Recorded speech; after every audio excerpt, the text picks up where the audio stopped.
Eminenca, gospod kardinal dr. Franc Rode, lepo pozdravljeni po dolgem času spet na programu krščanske televizije Exodus.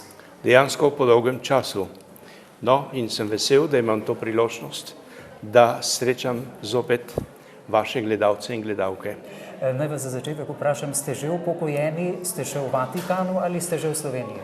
Torej, naj bo jasno, da kardinali ne gredo nikoli v pokoj. Kardinali kot papeževi ožji sodelavci in svetovalci ostanejo aktivni do konca. In tudi njihovo, bi rekel, življenjski slog se ne spremeni potem, ko so odložili določene službe. Jaz sem odložil po določeni starosti, po določenih letih sem odložil službo prefekta kongregacije za redovnike.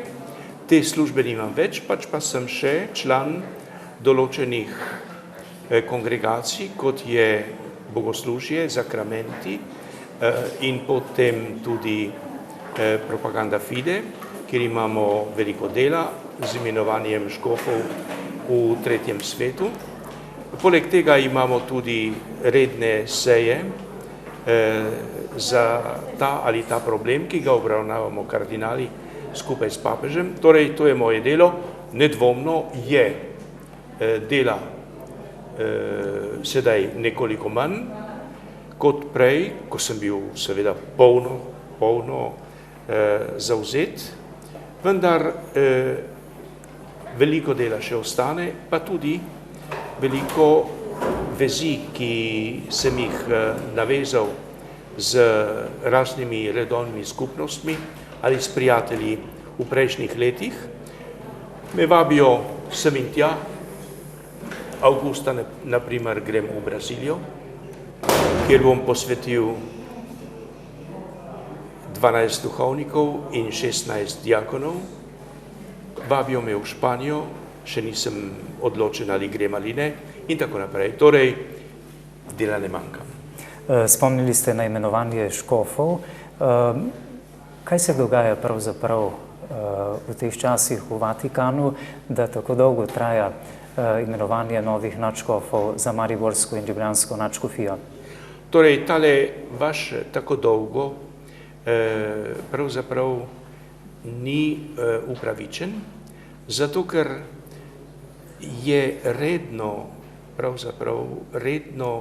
časovno obdobje, ki loči od odhoda nekega škofa do imenovanja naslednika, je več ali manj normalno 1 leto, leto in pol, 2 leti celo. Tako da tukaj nismo v čisto nič izrednih razmerah, smo v normalnem položaju in jaz upam, da vendarle želim, da bi to obdobje, ko smo pravzaprav brez nadškofov v Ljubljani in Mariboru, da bi to obdobje čim prej se končalo.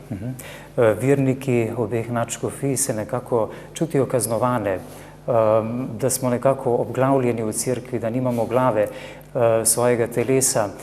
Koliko časa približno lahko računamo, da še bo to trajalo, da bosta nova nadškofa imenovana? Torej, tisto o kaznovanju se mi zdi, da je pretirano. Sveti sedež je odločal v skladu z določenimi pravili in ni bilo čisto nič izjemnega v slovenskem primeru. Torej, ne gre za kaznovanje neke škofije ali neke lokalne cerkve, pač pa upam, kot pravim, da bi to obdobje bilo čim krajše, da bi se čim prej končalo. Kako vidite razvoj dogodkov v mariborski nadškofiji glede finančne afere? Kako daleč smo sedaj s tem? Kaj se nam obeta pravzaprav? Ali bo še v Mariboru ostala nadškofija? Veste, to so vprašanje, na katere pravzaprav nimam odgovora. Ali bo stečaj, ali bo poravnava, to je stvar, ki bo odločena drugod in ne vem, na vaše vprašanje pravzaprav, če sem iskren, ne morem odgovarjati. Ker nimam elementov za odgovor, enostavno. Da bi pa tukaj fantaziral pred vami, se mi pa zdi neodgovorno. Glede na zadnje državnozborske volitve, izid volitev, ko je večino, bi rekli, dobila Levica, kako gledate na razvoj dogodkov v Sloveniji v prihodnje? Kakšen občutek imate? Dobro, seveda so te volitve v marsičem presenečenje in odražajo pač, jaz bi rekel, določeno nestabilnost in nezrelost slovenskega volilnega telesa. Pred par meseci je slavila zmago desnica, da tako rečem. Tokrat je zmagala levica. Pred 2 letoma je zmagala stranka, ki je nastala dober mesec pred volitvami. Tokrat je zopet zmagala stranka, ki je pravzaprav zelo nepoznana, z ljudmi, ki zaenkrat niso bili v politiki in niso dokazali ne vem kakšnih sposobnosti. Tako da se mi zdi, da tukaj gre za določeno nezrelost slovenskega, politično nezrelost slovenskega volilnega telesa.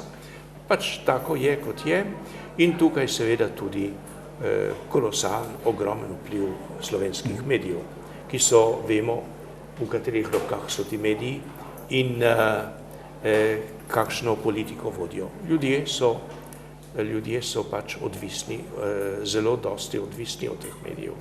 Torej, mislim, da vse to razlaga ta rezultat, ki je zdaj tukaj. Moram pa reči, da kar zadeva, vi govorite o levici in dejansko je levica ali je stranka Mira Cerarja klasična levica. Kakšna levica? Ali je to levica, ki ima svoje korenine v kakšnem prejšnjem sistemu ali ki se nagiba v kakšen demokratični socializem? Vprašanje. Jaz bi rekel, vse to so odprta vprašanja in jaz bi rekel, da dajmo gospodu Cerarju, dajmo šanse, naj pokaže, koliko je sposoben, v kakšno smer bo šel in potem ga bomo sodili. Ali se vam zdi, da so te državnozborske volitve bile poštene in legalne, glede na dogodke, sodni proces z Janezom Janšo, njegovo zaprtje? Torej, treba je razlikovati med legalnimi, poštenimi, normalnimi.